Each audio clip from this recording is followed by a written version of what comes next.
Oh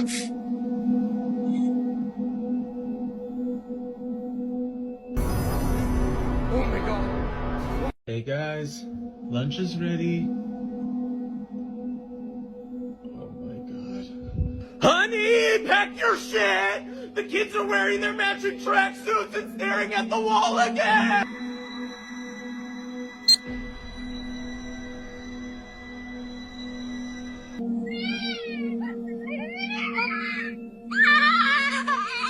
Six years ago, a medium told me if I did not leave my house, that something was going to kill me. Summer 2018, I moved with my son to North Carolina where his dad was stationed.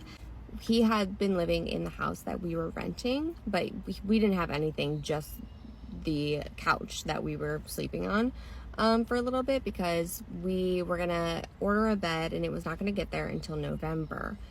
So we decided we were just gonna sleep on the couch. Every other room was completely done and ready to go. 2 weeks later, I started at my new job at Lux Salon in Raleigh. I started the same day as a girl named Veronica. Found out the day before I started that I was pregnant with my daughter. What's relative about that is at night when you first are pregnant, when you're pregnant the whole time, you have to pee a ton. And my husband at the time and I were sleeping on the couch because we didn't have a bed until November and it was September at this point.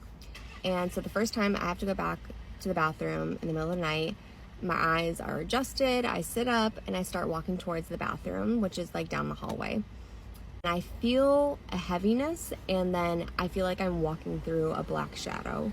I freak out, I flip on the light really fast. Obviously there was nothing there and I kept that light on. The first instance of something like spooky happening. But at night, things would fall off of the walls and it was terrifying to me. So I'm telling everyone at work, like, you know, I'm the new girl, I'm weird, but I have all this stuff happening to me. So I'm discussing everything and Veronica's like listening and stuff and we're becoming, you know, like buds. She's clocking in. I didn't know her mom was a medium and she didn't disclose that, nor do I think that necessarily she told her mom any of this. One night it got really scary because it was like 8 o'clock at night, we're around the dinner table and there's banging on the side of our house and there's no windows on that side. So I text my neighbor, I was like, hey, are you banging on the side of the house? She's like, oh my gosh, no. And then suddenly the banging was upstairs above us and in my son's room. My son had been screaming like twice for whatever reason at night, which is very unusual for him. So that freaked me out too. So my husband runs upstairs and he can't hear the banging, but I can hear the banging. And I'm like, he's like, there's nothing. I'm like, it's banging still.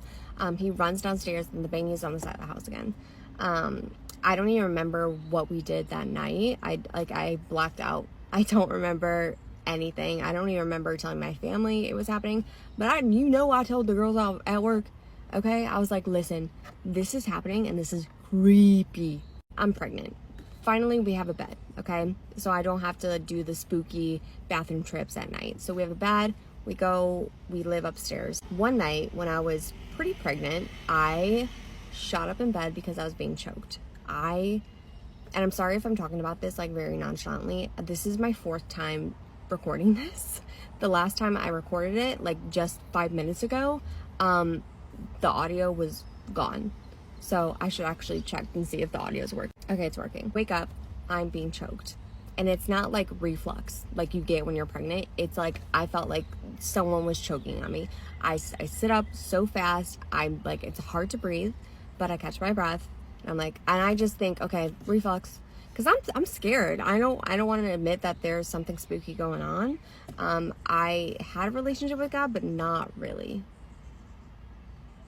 I wasn't praying to him or anything like that. Like the relationship was just not there. I wish I had a relationship at that point because I feel like I would be able to just like cast the demons out. So I tell my neighbor who's like a little bit woo woo and her best friend is also woo woo. They're like witches and they're like, listen, there is such a heavy presence in this house. Like it's terrifying. Got my cross, my baby, we've got the windows open, we're saging, I'm saying that Our Father, you know, because I'm Catholic, that's just like what I know, that's all I know. everything is good and clear until I give birth to my daughter. I was in so much bliss, and I started getting very sick, very sick. I had rashes all over my body. I couldn't bend my fingers. Like, it was very progressive, and I kept getting more and more sick. I went to the emergency room. I went to my OB/GYN. Like, no one can figure out exactly what is going on. So I get on this like antibiotic type of thing, and I start feeling good on Friday. Monday, June 10th, baby, is when my AVM bursts. I didn't know I had my AVM at all. So all I think is I have a massive headache. It was to the point where I could not go to sleep. And I have my whole stroke story on my profile. You can go and listen to it. So I'm gonna really skip ahead. Go to the hospital in June. I'm home by October. I realized because of my stroke, I can't go up and down stairs. At this point, like, I was in a walker for assistance. We need to buy a house. We need to buy a house. We buy a cute little ranch, and I tell all the girls at work, like, oh my gosh, like, I bought a house. And Veronica goes, wait, so you're not in that house anymore? I'm like, no. She goes, okay, my mom wrote you a letter. When I say this letter blew my mind, go to part 2. Cette histoire paranormale, elle est tellement étrange. La femme qui nous raconte cette histoire, elle s'appelle Anna, c'est sur TikTok directement, je la mettrai en bio. Enfin, je vais la taguer en description de la vidéo, vous avez compris. Si vous me voyez regarder devant moi, c'est normal, j'ai pris des notes. Anna commence par nous dire qu'il lui a fallu beaucoup de temps avant de pouvoir raconter cette histoire parce que selon elle, c'est l'une des choses les plus effrayantes, voire traumatisantes qui lui soit jamais arrivée. Donc tout a commencé quand elle et son mari, ils ont emménagé dans leur première maison. Elle nous explique que très vite, des choses étranges ont commencé à se produire, mais il a fallu environ 2 ans pour que tout bascule. La première chose qu'elle a remarqué, c'était dans la cuisine. Tous les matins, en se réveillant, elle constatait que malgré le fait d'avoir soigneusement rangé toutes les chaises qui se trouvaient dans la salle à manger, elle retrouvait toujours une chaise, la même, qui faisait partie de toutes les chaises qui étaient normalement autour de la table. Elle retrouvait du coup toujours la même chaise déplacée. Elle était donc sortie de la table et tournée vers le couloir. Et ce couloir-là, il menait à toutes les chambres de la maison. Elle explique que ça a duré un certain temps jusqu'à ce qu'elle se rende compte qu'en fait ce n'était pas son mari qui faisait ça. Parce que oui, elle de base, elle ramenait tout à une certaine logique. Donc elle, sans trop y réfléchir, elle se disait juste que c'était son mari. Sauf qu'en parlant avec lui au bout d'un moment, parce qu'elle trouvait ça quand même bizarre,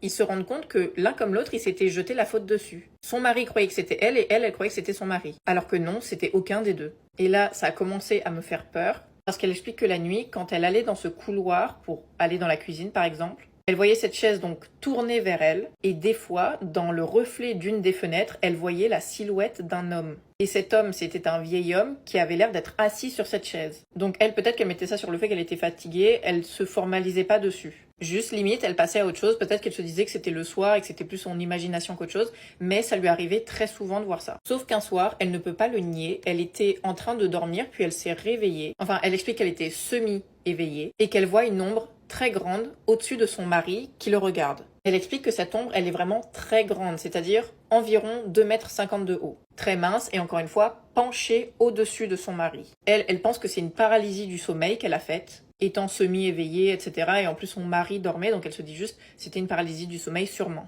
Le lendemain matin, elle lui raconte ce qu'elle a vu. Elle lui dit, et je cite, « J'ai eu la vision la plus folle. Je ne veux pas t'effrayer, mais il y avait quelque chose au-dessus de toi. » Et là, son mari, il s'arrête, il la regarde, il lui dit, « Attends une seconde.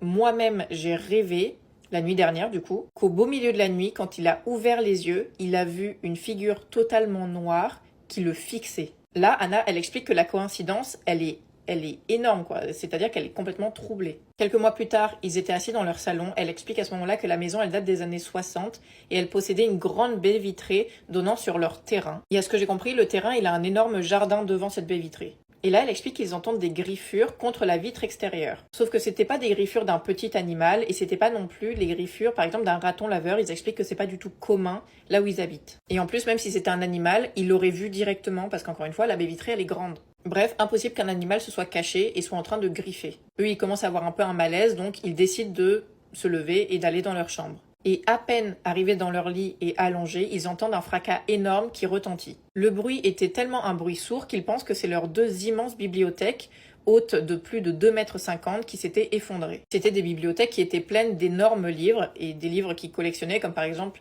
National Geographic, etc. Bref, ce sont des livres très épais. Là, Anna, elle nous explique qu'elle a 2 chats et qu'avec ce fracas, et elle sait pas ce qui s'est passé exactement, mais ils ont 2 chats et ces 2 chats, ils étaient extrêmement paniqués et ils ont tout simplement couru jusqu'à leur lit. Et là, Anna et son mari se disent, en fait, et s'il y avait un intrus dans la maison? À la fin, ils prennent leur courage à 2 mains, ils prennent ce qu'ils ont un peu sous la main pour se défendre au cas où, mais quand ils sortent pour vérifier, il n'y a rien. Rien n'avait bougé, aucune étagère n'était tombée. Pourtant, ils savaient que c'était pas une illusion, encore une fois, les chats, ils ont couru, ils étaient extrêmement apeurés. Tellement apeurés qu'encore une fois, ils ont sauté sur le lit. À la fin, ils se regardent dans le blanc des yeux, ils peuvent absolument rien y faire, rien n'a bougé. Quelques temps passent et on apprend qu'en fait, pendant que tout ça arrivait, Anna, elle était enceinte, donc elle finit par donner naissance à son bébé. Et même si elle est très occupée étant fraîchement maman, elle explique que les phénomènes étranges ont continué. Donc oui, on a déjà eu les animaux qui ont fait des choses bizarres, mais maintenant on va voir un bébé. Elle explique donc qu'un jour, elle avait sa fille sur ses genoux et elle était en train de la filmer, et le bébé fixait quelque chose derrière elle. Le bébé donc fixait quelque chose, était en train en plus de rigoler et semblait jouer avec une présence invisible. Donc là, Anna, elle regarde un peu son bébé, elle se dit « Ah ok, ben c'est un enfant quoi peut-être qu'il a quelque chose d'imaginaire, elle sait pas. » Et en regardant sur les rushs de la caméra, du coup, enfin de la vidéo, elle distingue très clairement un mouvement blanc en arrière-plan. Au bout d'un moment, c'est limite si Anna, elle n'est pas habituée, entre guillemets. Puis, un mois plus tard, une nuit, elle berçait son enfant dans sa chambre. Encore une fois, elle explique qu'elle est parfaitement éveillée, lucide, etc. Et en levant les yeux vers le couloir, elle a vu, comme toujours, la chaise tourner vers elle. Parce que oui, ce phénomène ne s'est pas arrêté. Mais cette fois, ce n'était pas juste une chaise. Là, elle explique qu'il y avait une silhouette terrifiante qui s'y trouvait. Elle explique que ce qu'elle a vu, c'était vraiment, ça avait une très mauvaise aura, elle avait un très mauvais feeling, et juste, encore une fois, c'était terrifiant. Elle appelle même ça un démon. Ses mots sont que c'était un démon immense, cornu, avec des sabots. Là, Anna, elle a manqué limite un battement de cœur tellement elle était terrifiée. Et elle explique qu'elle a directement commencé à prier. Bien sûr, c'était très très tard le soir. Donc Anna, là, elle est terrifiée, elle ne sait pas quoi faire, elle sait très bien qu'elle peut pas aller à la police ni quoi que ce soit, et que là, en fait, elle ne se l'imagine pas. Il y a tellement de coïncidences qu'à la fin, ça ne peut plus être des coïncidences. Et surtout qu'elle n'est pas la seule à le voir. Elle finit donc par prendre sa fille et se rend dans une église catholique. Là, elle demande une bénédiction, elle prend une croix et elle remplit une bouteille entière d'eau bénite. Elle a accroché une croix bénie à l'entrée de sa maison et a fait venir une amie catholique pour bénir chaque pièce. Elle dit aussi avoir aspergé les murs d'eau bénite, prié dans toutes les pièces et même baigné sa fille dans l'eau bénite. Chaque soir, avant de dormir, elle bénissait son mari, son enfant, elle-même ainsi que chaque porte de la maison. Et à partir de ce moment-là, plus rien ne s'est produit. Les histoires avec cette chaise qui se tournait vers le couloir où étaient toutes les chambres, ça s'est arrêté. Les silhouettes bizarres aussi. Les griffures sur la baie vitrée, bref, tout ça, stop. Et elle raconte que, encore une fois, c'est l'expérience qui l'a le plus terrifiée et traumatisée. Tout simplement parce qu'il n'y a aucune logique derrière. C'est pas expliqué scientifiquement. Et jusqu'à aujourd'hui, elle garde toujours une croix bénite avec elle, suspendue à l'entrée menant aux chambres, peu importe où ils vivent. I'm pretty sure this is going to be the last home healthcare video that I'll be making. I have to double check my book, but around that time, I was always writing things down whenever they happen, but I'll have to double check and let you know. So let's get into it. So around this time, I was packing a bag about, 3 days, sometimes even 2 weeks, and I'll be going to these clients' houses. I was working for this home healthcare company. And so I packed a bag for the 24th, 25th, and 26th of December, and I was at this woman's house. Now, I had already been to her house months before, I had been there consistently for months and nothing ever happened in her house. So here we are. This is a small house. We're up in the living room and we're dancing. She likes to dance. And so we're up there dancing, having a ball. And I noticed a lot of new decoration. I'm like, oh, you've been decorating? She's like, yeah, the other girl, whenever she's on shift, she helps me decorate. I'm like, cool. The doorbell rings. I go to the doorbell. I said, go to the doorbell. I go to the door. I opened the door and it was my coworker, the woman that she was just talking about. And she brought this chair. And I'm like, you brought a chair? She was like, yeah, it's adding to our decoration. This is something that we like doing together. I'm like, okay, cool. That was sweet. So she brings the chair in. When she brought the chair in, she set it all the way at the end of the hall. And it had this painting that was over it. So I'm like, okay, that's sweet. So we continue our stuff. The lady leaves. We continue dancing. And then the woman wants to get in bed. So I put her in bed. Fast forward to after I put her in bed, I put the motion sensors down just in case she gets up. So the motion sensors started going crazy. And I looked at the camera and she's laying in bed. She's knocked out. So finally I stand up, and when I stand up to go check and peek my head around the corner, there's this dark figure sitting in the chair that my coworker had just brought into the house. Can't make out if it's a man or a woman just yet, but it was a very dark figure, and I heard stomping, but it didn't sound like feet. And then I look over, and it has like this cane in its hand, just stomping it on the ground, on the floor. So finally I get up, I run over to my duffel bag, and I get my Bible out, and I get to praying. And it's just sitting there looking at me like, and I said, so you just not gonna go? Like, you just not gonna leave? So then once I started to get aggravated, and I started to really like be really forceful with the words from the Bible, that's when it stood up and it walked into the bathroom, and then it walked back out. But when it walked back out the bathroom, it did this high jump in the air. Like, okay, what was that about? After it did that little high jump, that weird thing, it disappeared from in front of me. But I heard the motion sensor, so I walked over to the camera. And when I walked up to the camera, I see his face, yes, it was a he, in the camera, and he's pointing at my client. So, of course, I'm aggravated. I go back there and I flick the lights on. I didn't care if she was asleep. I was just worried because I know you ain't here for her. Not right now. Not right now. So then fast forward, I played it off to the woman like, oh, do you have to use the bathroom? I'm so sorry that I flicked the light on like that. And so she's like, oh, no, I'm okay. So she lays back down.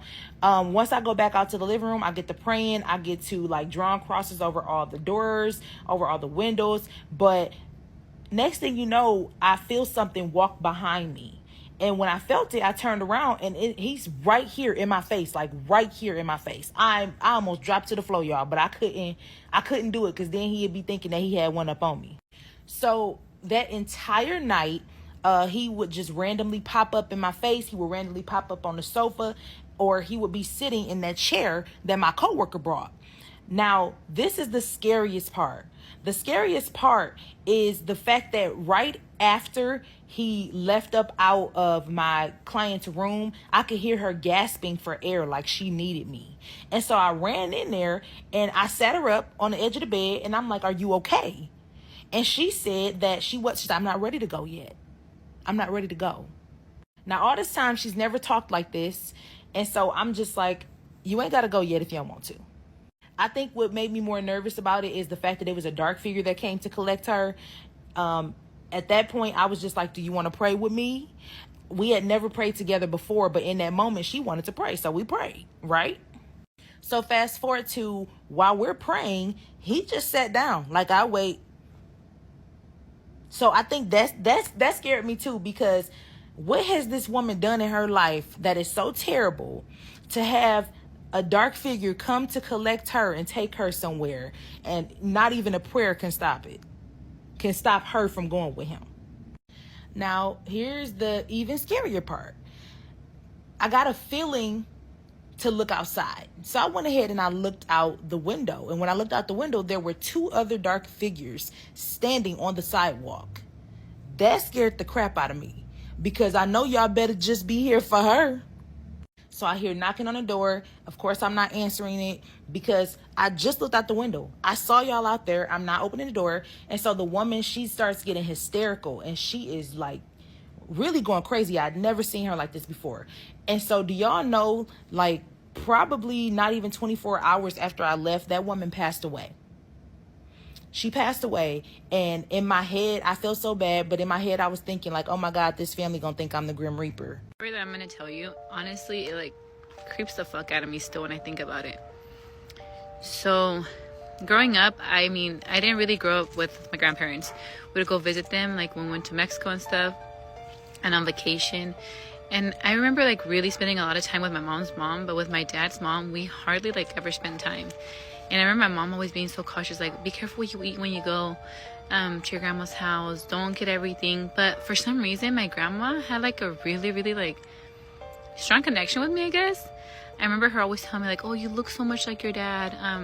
But she would always kind of single my little sister out, like, oh, but you know, your sister looks like your mom so much. And I remember she would like grab my face and be like, oh, you're so beautiful. You know, you look just like my son.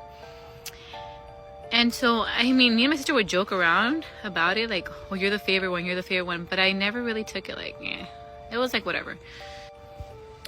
So I used to work in a warehouse when my oldest daughter she was like a year and a half. And I had found out that just recently, like I remember when I was working, I found out that then I was pregnant with my son. So I remember working graveyard shift, and I remember not telling anybody because I work with mostly guys. And I'm like, they don't need to know about my business or whatever. And I must have been like a month pregnant. So I remember getting off of work, and I felt so uneasy, you know, like I had a feeling, I don't know, like something bad was going to happen. And I remember I couldn't sleep. But before I even went to go lay down, I remember like looking at the end of the hallway, like I get there, right?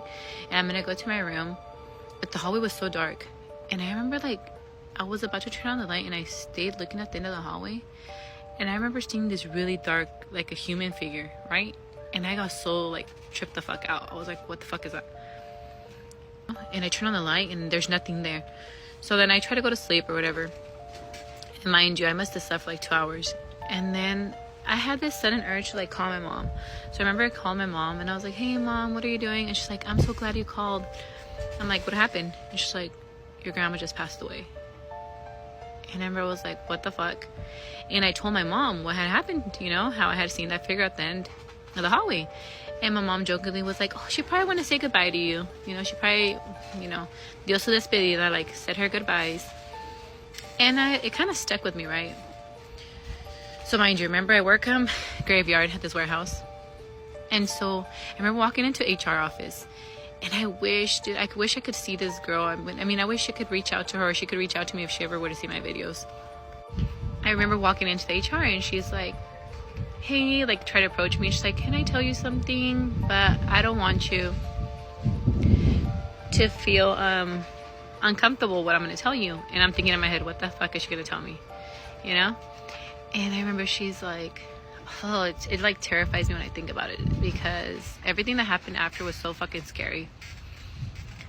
I remember her like telling me, you know, it's gonna sound awkward, blah blah. Cut the story short, she's like, somebody walked in with you. And I'm like, the fuck? I walked in by myself, you know? She's like, no, it was an older lady that just passed away. And I remember looking at her like, what the fuck are you talking about? And she's like, starts describing my grandma to me. When she told me this, I felt like my heart dropped, you know? I'm like, how the fuck does she know? And so she tells me that, and then she's like, but she can't rest. Like, she needs to tell you something. And I'm like, tell me what? Like, you can't tell me? You know? And she's like, no, like, your grandma needs to tell you. And I remember I was like, no, like, I don't want her to come to me. Like, how is she gonna come to me in a dream? Like, I was starting to trip. Because, mind you, when my grandma passed away, the way I remember her, like, no, I was so terrified, honestly, when she passed away. Like, I didn't want her to come back to me like that. She was very old already when she passed away, but her skin was so fragile. Like, if you picked her up, like, literally her skin would rip wherever she was, like, picked up from. So she's like, she's gonna come to you, blah blah. And I'm like telling her, like, no, like pleading, like, no, I don't want her to come to me. Like, I sound like a crazy person. And so she's like, but she's not coming to you right now, you know? And she's like, when you have your son. When she told me that, I was already tripping, you know? This just like threw me overboard, right? And so she's like, yeah, when you have your son. I hadn't told anybody I was pregnant, let alone I didn't even know what I was having. So I remember every night, like, praying to God, like, please don't let her come to me. Please, I'm terrified of her. Like, I don't want her to come. God, like, I would pray for her every night. Like, I was literally terrified of her. And the day comes where I have my son, right? So I'm continuing to pray every night for her, like lighting candles for her. And I'm like, please don't come. Please don't ever come. I don't care what you did. Like, I don't want to know what you have to tell me. Like, why are you choosing me? Like, choose somebody else. Like, and I remember telling the same girl that told me that, and I'm like, can she choose somebody else? Like, and she's like, no, because she knows you're strong and you're going to be able to handle what she's going to tell you. And that stuck in my head. And I remember just like losing it, to be honest. And I don't know, I felt like so uncomfortable my whole pregnancy because I just was waiting for her to arrive. So I ended up having my son. And at that time, my daughter had her own room, but she would sleep in a little toddler bed in my room. So the toddler bed was right next to my bed. And I remember like breastfeeding my son. tell me why. This is when I think about it, it's so terrifying, to be honest. Like, I really hope she doesn't ever come back. Because my daughter's sitting in her toddler bed, and she kind of like sits up, and she's like not fully awake, right? So she's sitting up, and her eyes, they're like not open, but she's like, I don't know if she's trying to open them or rolling back, but I'm tripping the fuck out. I see her sit up, and then she's like, "Kukui, kukui." Bitch. Kukui? You know, I'm like, Kukui, and I'm like calling her name, like, wake up, wake up. But let me give you a little background. When my daughter, when I was changing my daughter's diaper, right, we had a picture of my grandma in a spare room at my mom's house. And I remember how she like looked up at the picture, and she was like, Kukui, kukui, pointing at my grandma's picture. And I'm like, kukui? Like, what the fuck are you talking about? Like, kukui is like something scary, right? In Spanish. And I'm like, telling like my mom, come here, look what she's saying. And mom's like, what the fuck? Like, why would she say that? So when my daughter sat up in the bed and she was saying that, in my heart, I knew it was my grandma. And I was like, I can't do anything for you, you know, like, I'm not the person. But it made me so angry to think that she was like going after my daughter. So I like start cussing a storm, you know, and like, get the fuck out of my fucking room, blah blah. Like, my mom has always told me, like, if you see something, a spirit, like, you're supposed to curse it, right? Curse at it, and supposedly it leaves. I don't know if it's true, but it worked. Like, when I said that, like, I remember as I was saying it, I could see my daughter's eyes, like her whole, like her eyes, her head, everything started turning like to the side. Oh my god, it's so fucking scary when I think about it.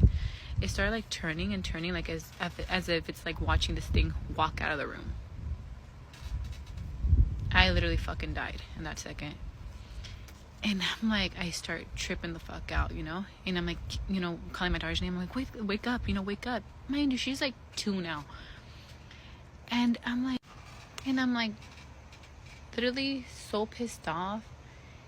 And like I start crying, and I'm like holding my daughter, and I'm like holding my son, you know? And I'm like, why would you come? I was more pissed off at that. I'm like, why would you come and scare my daughter? Or like, I felt like she was being selfish, even though it was like her afterlife. Because after my grandma passed, like a lot of things surfaced about things that she did, like while she was alive. Like that she was to like black magic, and she did a lot of things to people that she shouldn't have done. You know, my mom being one of them. So, you know, in my mind, I'm thinking like, dude, she fucking did something really bad, and she wants me to go, you know, take care of it for her. Like, no. After that, I had one more encounter happen, but when that happened, I would start dreaming of her, but I never would see her face, you know? Like, my dreams were always, I know it was her, because that same scary feeling that I got when I felt that thing come into that room that night, I would wake up literally screaming, terrified from these nightmares I would have of her. Yeah, they're not even dreams, they're nightmares. Where she would just be sitting in this black room. Not black, she would be all black. This dark room. And she would kind of cackle, like laughing at me. And when I would wake up, I would be so fucking terrified. You know, I'm like, I know, I'm sorry, I know it was my grandma, but whatever she did, I know it must have been something really bad. But I like ask God for her to never come to me. Like, I prayed so much, I pray for her soul. But it's just when I have those dreams of her, and I haven't, like, honestly, I would have them so, like, one after another. But now it's been like, it's been like a year that I haven't dreamed of her. And like, honestly, before I go to sleep, I always like try to pray and like pray that nothing ever comes, you know? Or nothing ever, I think it's a cricket, or nothing ever like, or she just doesn't ever come back or try to haunt us, to be honest. Because I have a feeling that whatever she needed to tell me was something really bad. And I know that girl had told me that I would be able to withstand what she was going to tell me. But something told me it was just terrifying. Like I said, I would love to find that girl, you know, that used to work in HR. And just like I have so many questions for her. But yeah, that was one of my experiences with the ghost. I mean, I've had plenty of experiences, but this one is one that literally traumatized me.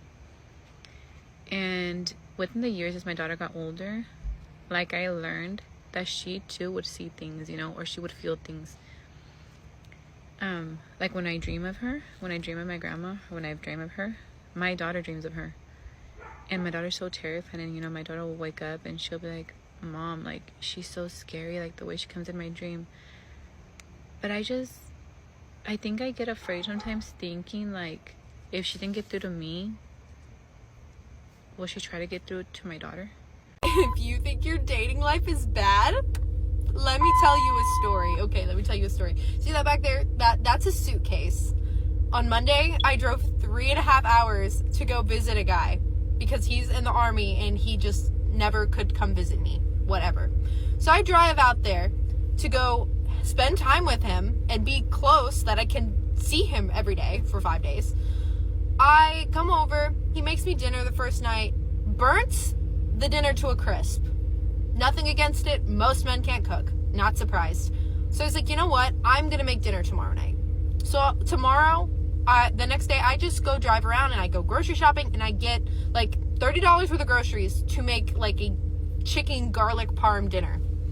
I go back to his place. For 2 hours, I am cooking so that the house smells good when he gets home and that he has something hot and ready to eat when he gets home. So I make this dinner. I prepare it. It's in the oven. He's doesn't want to eat when he gets home right away, which, like, whatever. He's like, I'm going to go work out and then I'm going to eat. And I was like, cool. So he goes and works out. He comes out and we eat dinner. Does not say thank you for cooking the food. He does not say thank you for buying the food. And he doesn't even really compliment. He was just like, at the end, it was like, oh, it was good. That was it. And so then I do the dishes and I clean up. He kind of piddles in there a little bit and like dries and puts away the dishes. And I was like, okay, well, maybe he had a long day at work. You know what? I have no idea. He's in the army. Who knows? Who knows what kind of day he had? So I was like, okay, I'll try again tomorrow. So the next day I go out and I get more groceries. I buy the groceries. I go back and I make dinner. He comes home a little early and he goes straight to his bedroom. Straight to his bedroom. And I'm like, okay. So I wait an hour and a half and I'm like, well, he's still not out here. So I'm going to make dinner and eat because I'm hungry. And it's like 6:30 at the time. And I was like, okay, I'm making dinner. So I make a quesadilla for me. I make extra and put it in the microwave for him. He comes out like 45 minutes later after I finish eating. I've already washed my dish and put it away. And I'm just sitting on the couch talking to a friend. He literally, I was like, hey, dinner, I made dinner, it's in the microwave for you. And he was like, cool. Goes in, grabs it, literally walks right back to his bedroom. Right back to his bedroom and sits in there and eats the quesadillas that I made by himself. And I know I'm really worked up about it because right now it is 10:30 at night and I am going home a day early because I'm not doing this. I'm going to be home at 1 a.m. I don't care. So he comes back out and I was like, so what'd you think of it? And he was like, it was good. Tasted like an actual quesadilla. It tasted like an actual quesadilla because it was an actual quesadilla, okay? It was an actual quesadilla. I was like, okay, whatever. It's fine. I'm not making dinner tomorrow night. I'm just not doing it. I'm not spending more money on this ungrateful man. So he comes back from work and he's like, hey, what you been doing? You just been chilling today? I'm like, yep, just been chilling. Calling people back home, they're checking in on me, whatever. And he was like, okay, I didn't know if you made dinner or anything. I'm like, no. I made dinner. No, I did not. So I was like, do you want to watch a movie tonight? And he was like, well, I think I'm going to just work out and make some dinner. And I was like, okay, cool. So he works out, he burns something in the kitchen for dinner. And I'm literally like waiting to see if he's done and we can watch a movie. Goes back to his bedroom like a troll, like a hermit. And so I go and I sit on the couch and I'm like, you know what? I'm going to watch a movie. So I walk out there to go sit on the couch and select a movie.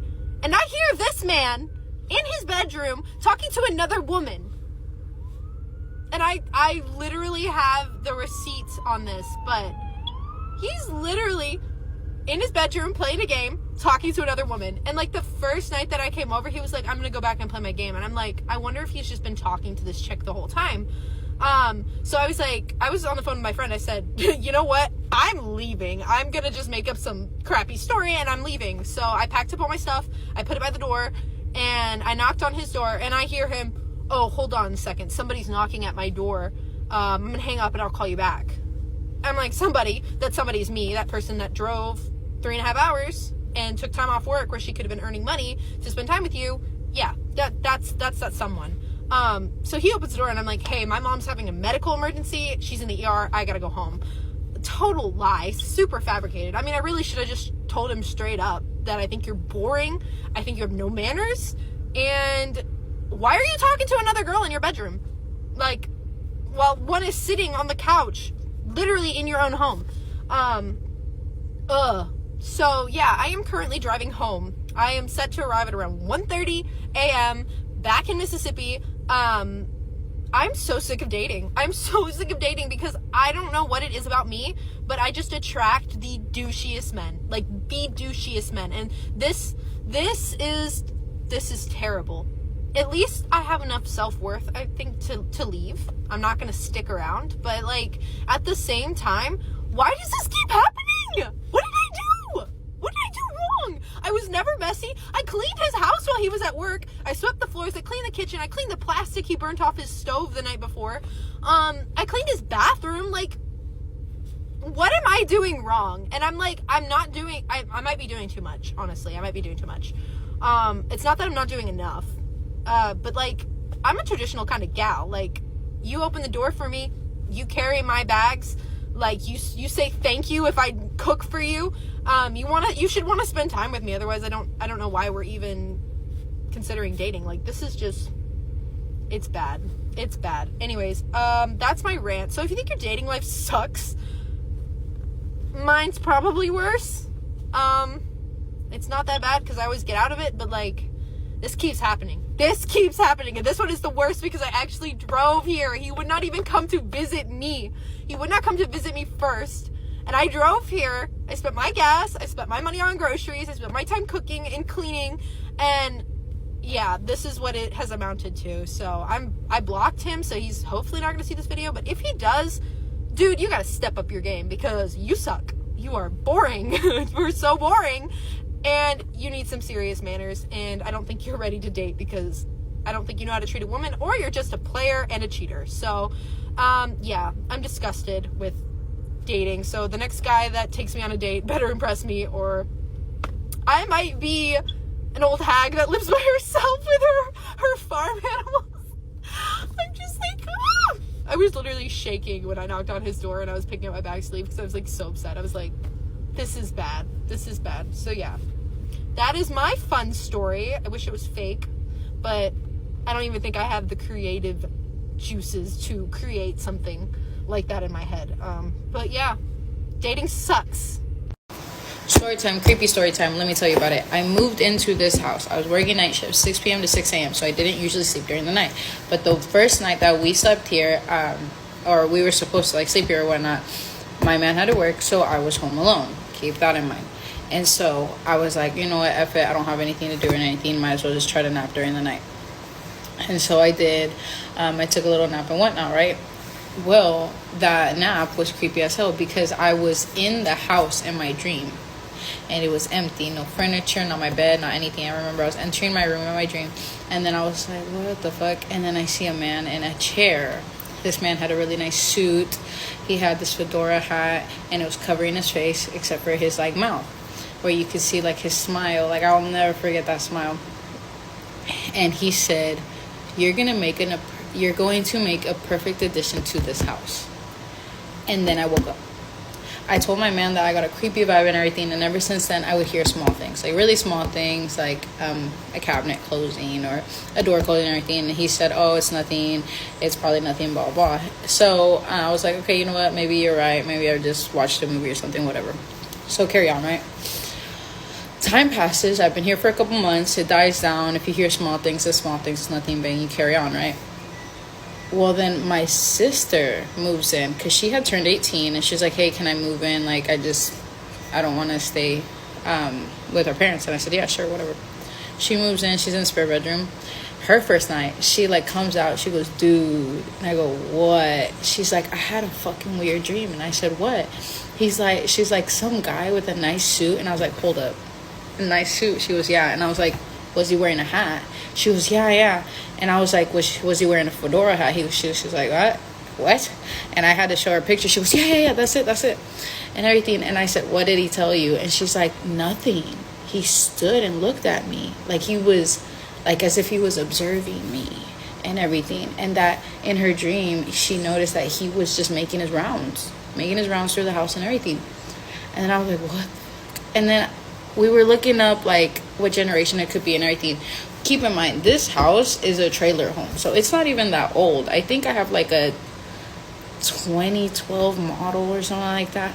So I was like, but then my sister was like, wait, you're like next to a battlefield, or you're close to a battlefield, you're this and that and everything. Anybody could have easily been traveling and like died on the property. And I was like, yeah, you're right. I was like, let's not think too much in depth about it, it's whatever.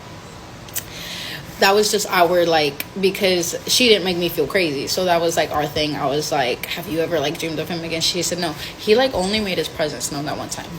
Then fast forward, I have a coworker that came over, we had a couple drinks, blah, blah, and everything, and we were like, you know, chilling and vibing.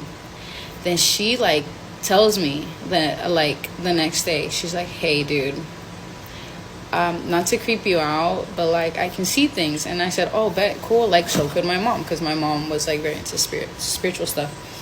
And she was like, no dude, like I for real, like I saw something. And I was like, what'd you see? She goes, there was this man in your laundry room. And I said, oh yeah.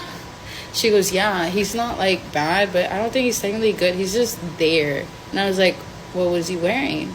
She goes, a really nice suit and a hat. And I said, oh, what kind of hat? And she goes, a fedora hat. And I was like, okay. And I was like, did he tell you anything? She goes, no, it looks like he just creeps around. He looks like he goes and he looks, but now he doesn't enter the bedrooms. And I said, okay. And then I told her about my dream. She goes, oh, that's crazy and everything. And then we just started talking, because then she told me she saw somebody else, which like that can be a whole different story.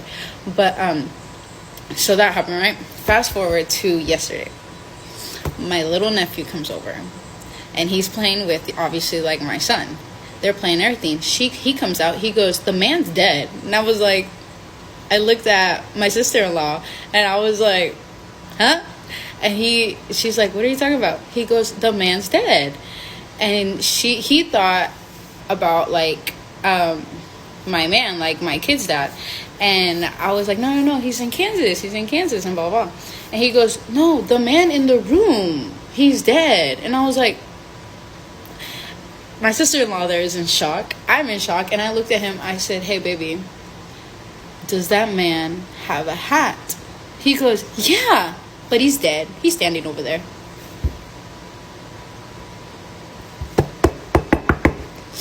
Oh my. I didn't ask anything of it. My sister-in-law looks at me. She goes, what is happening?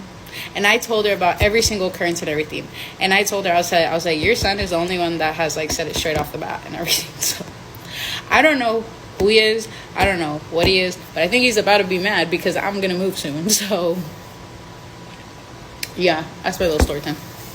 One of the scariest things that ever happened to me while babysitting, story time. Now, I was 15. I've been babysitting for a few years at this point, so I had a lot of experience with kids. They love me. Well, a family friend asked if I would go babysit their 7-year-old son for a couple of days while they went out of town to Myrtle Beach, so I said, sure, that was great money for me. So the parents put their bags in the car. They showed me where everything is. Now, his mom made it clear to me that he has a very active imagination and that because his daddy let him watch horror movies the week prior, he's been having nightmares and making things up, saying that he's been seeing stuff around the house that's not there. So they get their stuff in the car, they give their son a kiss, and they leave. So I'm flipping through all the satellite channels, you know, checking out different shows, eating popcorn, little boy's playing with his toys, drinking his little juicy juice, and we're just having a good time. So I go in the kitchen to put a frozen pizza in the oven, and all of a sudden, this little boy comes flying out the living room, running up to me, and then wraps around my leg, just looking in the living room and then looking at me, back and forth. I said, damn, son, are you okay? What happened? He said, she's in there, she's in there. I said, who's in there? He said, her, but I didn't see nothing. And before I can push him any further, he walks over and sits in front of the TV and starts ignoring me. We're sitting on the couch watching TV, and their couch was in the middle of the room, so you could walk around it. Well, this little boy starts looking behind the couch and then back at the TV. So I start looking back behind us. You know, it's like a natural reaction when you see somebody else doing that, you start doing it. The more he did this, the more I felt like somebody was standing behind us, but I don't see anything. So I get up and walk across the room, and from there I can see the hallway.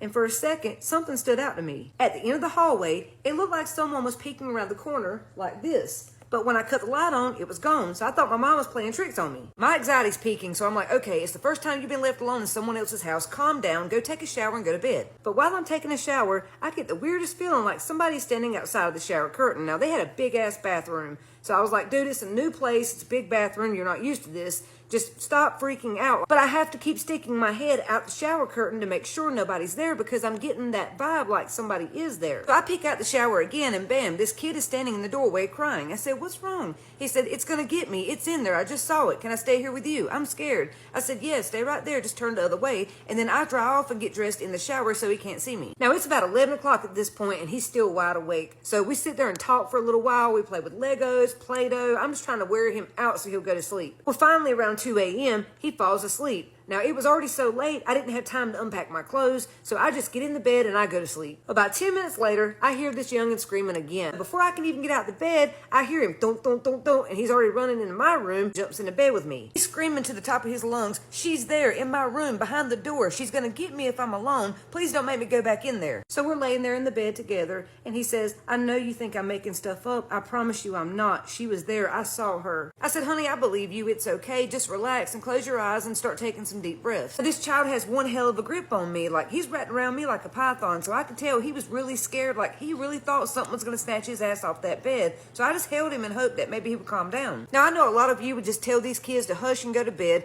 but I'm not like that. I went through the same thing as a child. I would see things that were not there, and nobody else believed me. So I wanted him to know that I believed him and I was protecting him. So I reach over to the nightstand and I tapped that old school touch lamp 3 times and put it on the brightest setting so it lit up the room. That way we would feel more safer and we'd get some sleep. Then I start hearing some distant thunder and then it starts pouring rain. I think, oh, well, that sounds relaxing. So because of that storm, my ass knocked out. I was doing some good sleeping until about 30-40 minutes later. That was when I abruptly woke up to the bed shaking. It felt like a small tremor, like a little earthquake. So I'm trying to get my eyes adjusted and wake up and figure out why is the bed shaking. Apparently the storm knocked the power out because it was pitch black dark in that room and the only time I could see anything was when the lightning struck. Well, once my head gets adjusted, I start hearing a noise like chattering of teeth. I'm laying there trying to figure out what the hell is that noise and what is shaking the bed. And that's when I look over and I see the little boy is sitting up on the other side of the bed with his hands holding the cover. And it's him shaking the bed. He's shaking that hard. And that chattering sound I heard was coming from his teeth. He was sitting here holding the covers with his eyes wide open and going,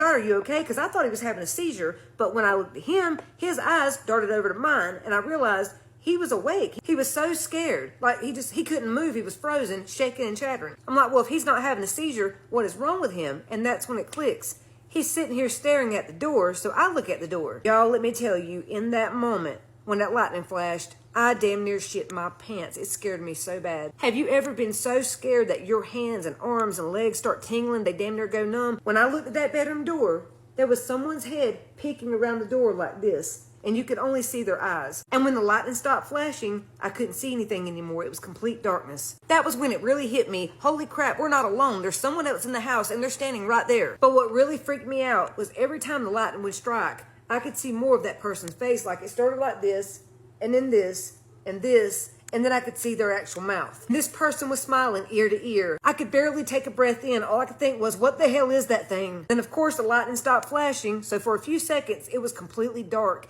and I had that feeling again like someone was watching us and getting closer and closer, and I was starting to panic. And when lightning struck a few seconds later, I could tell they were getting closer because now this motherfucker, person, thing, or whatever, was now at the foot of the bed, peeking over like this, staring at us. At this point, my damn teeth were chattering. All I could hear was between the both of us. So I pulled that little boy up on my lap in my arms as tight as I could because I didn't want whatever it was to try to snatch him out of my arms, and I held him real tight. So now when the lightning flashed, we could see its whole face peeking over the bed, smiling, looking right at us. So that was when fight or flight kicked in for me, and I remember the dad telling me that he'd put a loaded pistol in the nightstand and behind the headboard of this bed, so I start reaching around for it. And for some reason, my gut was telling me, you better keep your eyes on this thing. Every time the lightning strikes, pinpoint where it is with your eyes and don't take your eyes off or it's gonna jump. Reaching, trying to multitask, keep my eyes on it, hold the little boy, and feel around for this pew-pew, and I finally feel it, and I snatch it out of that holster, and I hold it up. When the lightning struck, I pointed at this thing. I said, if you take another step, I'm gonna blow you into the next room.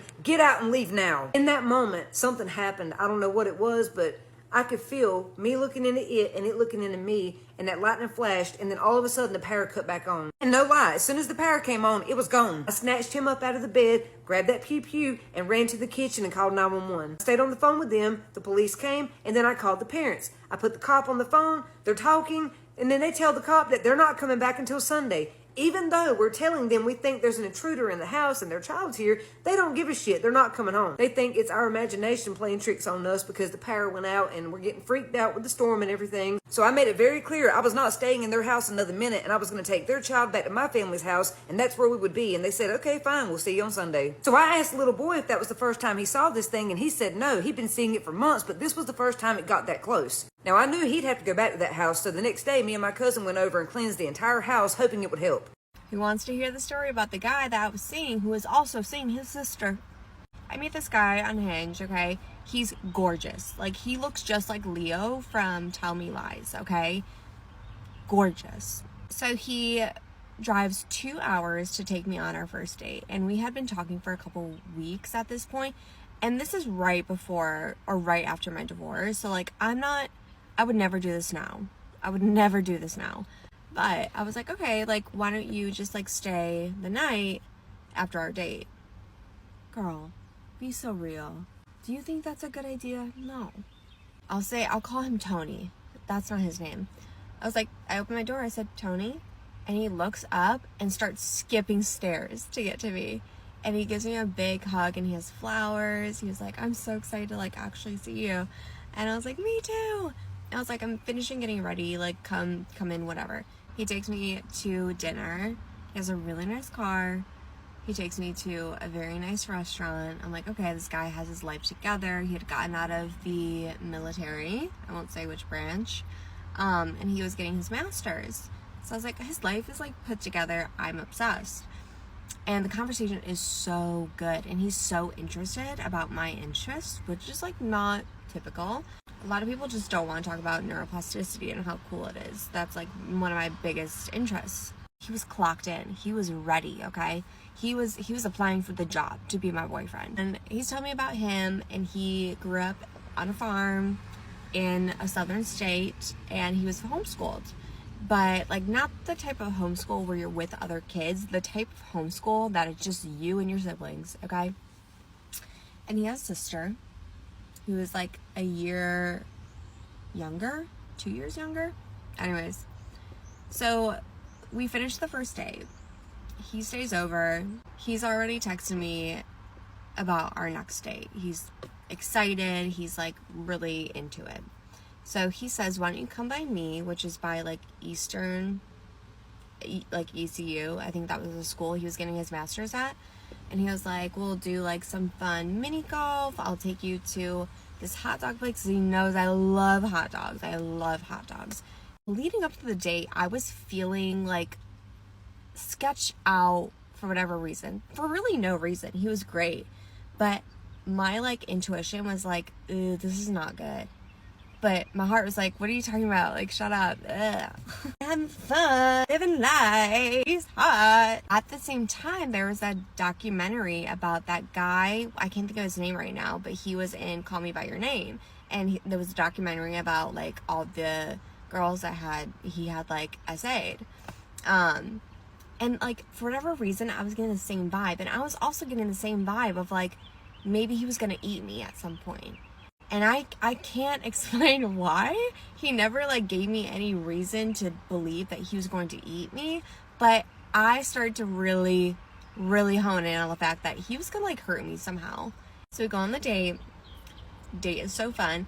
But then at dinner, after mini golf, he was like, you know what? You look just like my cousin. And I was like, oh my gosh. Huh. And he was like, I mean, she's hot. He's like, oh. Okay. He showed me a picture. I look identical. And then he's telling me how hot I am the rest of the night.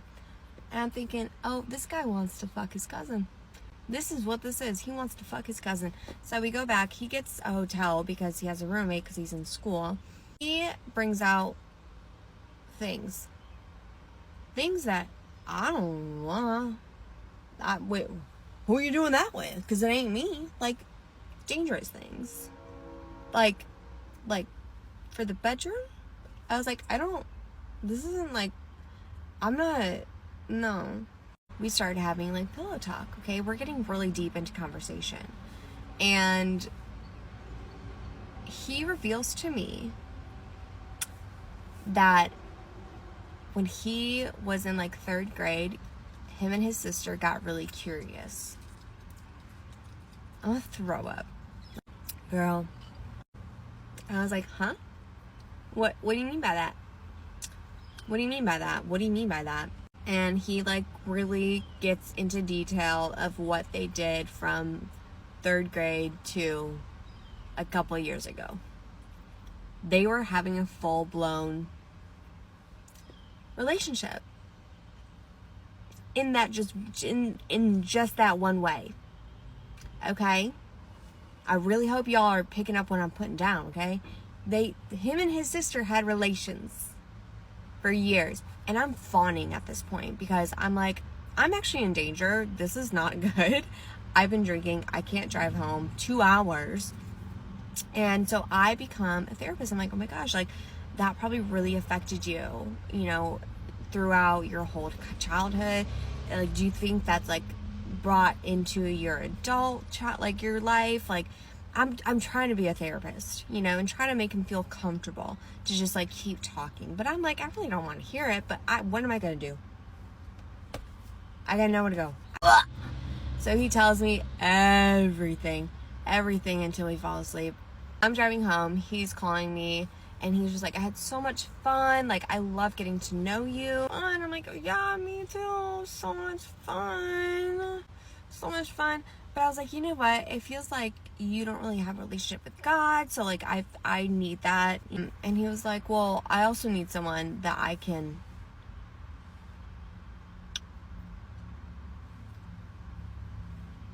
but like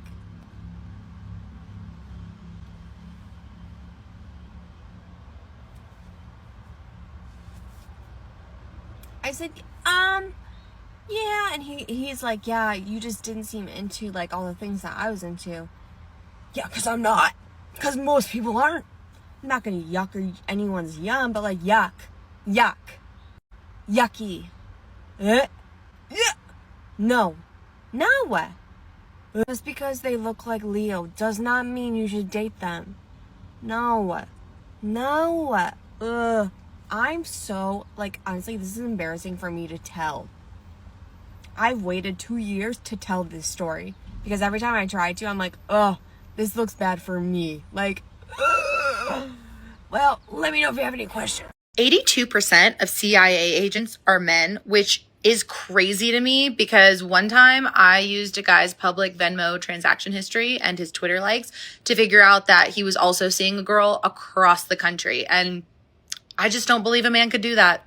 I like to play a little game at home called Refrigerator Jenga, where I try to remove something from the very back without moving any of the items cluttered in front of it. And it's fun because if I win, I get my item and I feel proud of myself. And if I lose, I spend 40 minutes cleaning up marinara and broken glass off the floor. This is reason number 1 as to why you should always be very careful when inviting anyone into your home, even family. So for those of you guys who follow me on here, you already know that my father and I don't have the best relationship. Recently, I found out that he had a baby, so I reached out. We ended up reuniting. I met the baby and decided to invite them over to my house for dinner. Mind you, my home is extremely protected. So if anybody comes in with any type of negativity around them, they're not gonna feel well. So he comes over. The minute he walks in, he starts to become ill. He said he felt like he was gonna faint, like he didn't know what was going on. They ended up cutting their visit short and practically rushed out of the door. I didn't think much of it and just decided to go on with my day. The next day, which was on Sunday, I woke up in the worst possible mood. I couldn't understand why I was in such a bad mood. I had absolutely no reason to feel so angry, but something was just really bothering me. I decided to take the kids to go watch the new Spider-Man to kind of get my mind off of it. Once I left the house, I realized that I no longer felt like that anger. Like it was gone and I felt fine. But the minute we went back home, I started to feel angry again. Decided to ignore it. I don't know why I keep ignoring things. Decided to ignore it, went about my day. That Monday I wake up, when I go downstairs, I notice that the house is dark. Like there's this darkness around the house. My house is extremely light. My shades are always open. I don't like darkness. But again, busy with work, I kind of just get ready and go about my day. When I get home later on that day, the house has this weird like rotting smell. My kids can't smell it, but I can smell it and it's bothering me. So I go around cleaning the house. I'm like bleaching, I'm scrubbing, I'm mopping. I'm like, where's that smell coming from? I even like deep clean the trash can, like in the inside, thinking maybe something spilled in there. I couldn't get the smell from like out of my nose. That night I go to bed and I end up waking up at exactly 3 a.m. So I'm like, fun, this is fun. I'm like getting chills even thinking about it. My mouth is so freaking dry. I go downstairs to get something to drink. When I go downstairs, I notice that the basement door is open. I never leave that door open. So I shut it, grabbed the water, and went back to my room. The minute I lay down, I'm paralyzed. This thing paralyzes me, and it shows itself. I'm like fighting back again. I'm not afraid of any of this stuff because I've been dealing with this stuff my whole life. So I'm pretty much laughing at it, telling it that it has no power and needs to leave. I start to pray, and it's continuing to like hold me down. At one point, I'm able to break free and I like overpower this thing. I have one of those Stanley cups, the dupe, not the real one. I'm not spending $40 on a cup. Next to my nightstand, and I started to hit it in the head with it. Once I did this, it went away. I say my prayers and go to sleep. I wake up at about 6 a.m. and decide to go downstairs to get my coffee. When I go downstairs into the kitchen, I hear what sounds like something like fumbling in the basement, like something's falling over in the basement. And then I look and realize that the basement